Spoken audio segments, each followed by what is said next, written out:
Le 14 novembre 2022, le frère d'une candidate du jeu Les 12 coups de midi, en situation de handicap, a eu des difficultés pour assister à l'enregistrement de l'émission, comme le rapporte La Voix du Nord, le mercredi 21 décembre 2022.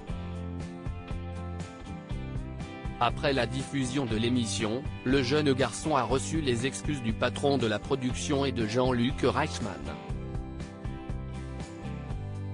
Depuis l'été 2010, Jean-Luc Reichmann fait les beaux jours de TF1 en présentant son jeu, Les 12 coups de midi.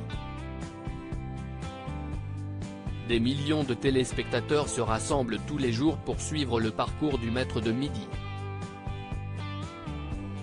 C'est l'un des principes même de l'émission, le gagnant de l'émission devenu le maître de midi remet son titre en jeu le lendemain pour tenter d'augmenter ses gains qu'il cumulera jusqu'à son élimination.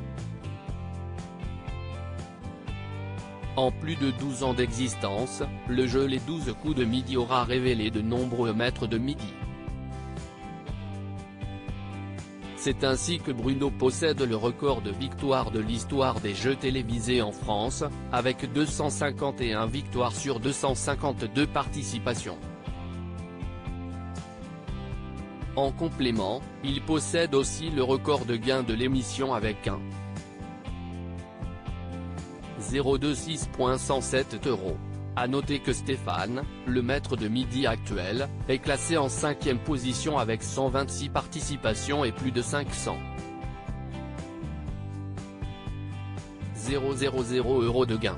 De quoi donner des envies à d'autres candidats. Un plateau inadapté?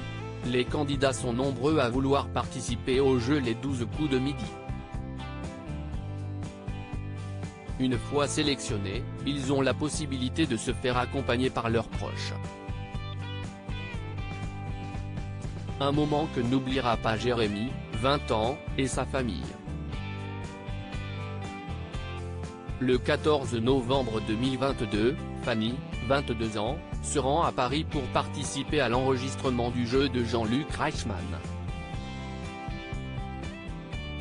Comme le révèle La Voix du Nord, mercredi 21 décembre 2022, elle est accompagnée par son père, François, et son frère Jérémy, handicapé moteur.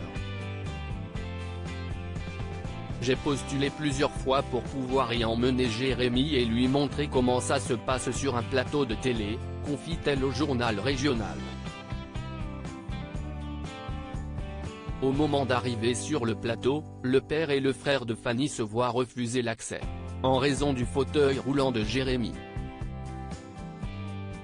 On leur a expliqué qu'il n'y avait pas d'endroit pour installer le fauteuil et qu'ils ne pourraient pas rentrer, confie Francky, la mère du jeune homme. Alors que Fanny est prête à renoncer à sa participation, une personne de la production est parvenue à faire entrer le père et son fils sur le plateau de l'émission. La production a ensuite appelé la famille pour s'excuser, tout en expliquant que lorsque le plateau a été refait en 2020, aucune place pour les fauteuils roulants n'a été prévue. De son côté, Jean-Luc Reichmann s'est lui aussi excusé auprès de la famille de Jérémy, tout en assurant qu'il pourrait revenir.